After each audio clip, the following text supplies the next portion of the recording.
taking out their scientists, including breaking up their systems, all of it covertly, all of it deniable. It is up to the commander-in-chief to make that judgment call.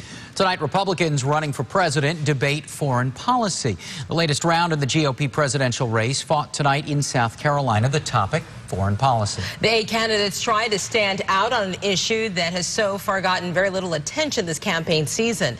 Covering Democracy 2012, tonight, News Channel 5's Evan Axelbank with more on what was said in tonight's debate. Commerce, education, and the, what's the third? Last Wednesday, Rick Perry forgot the name of the Energy Department. Tonight, Rick Perry joked about it. If you eliminate the Department of Energy... Glad you remembered it.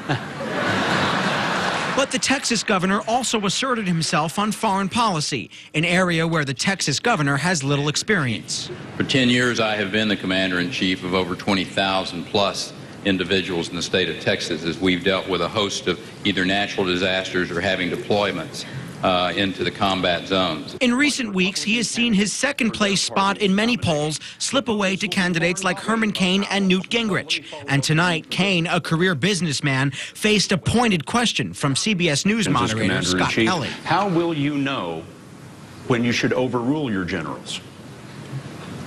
The approach to making a critical decision: first, make sure that you surround yourself with the right people. Without attacking one another, Cain and the current national poll leader, former Massachusetts Governor Mitt Romney, disagreed on the subject of Iran. Cain stopped short of saying a military option was on the table when it comes to keeping them from gaining nuclear weapons. Well, I do believe that they have a nuclear weapons program and they are closer to having a nuclear weapon.